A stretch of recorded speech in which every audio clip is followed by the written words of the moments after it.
नित्यानंदम. माझं नाव मानित्य श्रीमाथानंद आहे आणि माझं नाव महाद्वितिकानंदा आहे. तर आज आम्ही बोलणार आहोत, जसं की तुम्हाला सगळ्यांना माहिती आहे आज फ्रेंडशिप्स डे आहे, बाहेर सगळे सेलिब्रेट करतात ना. तर आपल्या संघामध्ये फ्रेंडशिप म्हणजे काय? फ्रेंडशिप म्हणजे सगळ्यांना एकत्र धरून चालणं. आपल्या संघामध्ये सगळ्यांना एकत्र धरून चालणं, सगळ्यांना एकत्र उचलून घेणं, सांभाळून घेणं, ही आमची फ्रेंडशिपची परिभाषा आहे. म्हणजे हे फक्त फ्रेंडशिप सारखं नाही आहे ना. म्हणजे तुम्ही सगळ्यांना जे स्वामीजी सांगतात सत्संगमध्ये, तुम्ही सगळ्यांना रिमाइंड करताय, तुम्ही सगळ्यांना सांगताय की हे करायचं आहे, आज हे करू नका. म्हणजे कसं सगळ्यांना एकत्र धरायचं, कसं सगळ्यांना स्वामीजींकडे द्यायचं. स्वामीजी आपल्याला म्हणजे फक्त फ्रेंडशिप्स डे साठी नाही, आयुष्यभरासाठी मैत्री कशी जपायची हेच तर शिकवतायत. पूर्ण जगाला एकत्र धरून कसं चालायचं तेच तर शिकवतायत. पूर्ण जगाला उचलून घेणं, सांभाळून घेणं, ते कसं करायचं तेच तर शिकवतायत. आम्ही इथे मैत्री शिकतोय.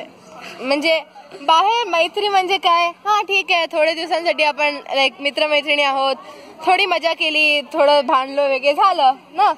शाळेची मित्रमैत्रिणी म्हणजे अजून पण 4-5 वर्ष राहिलो एकत्र, बस झालं, अजून काही नको ना. हा, मोस्टली लोक 2-3-4 वर्षांच्या पलीकडे एकत्र राहू शकत नाही.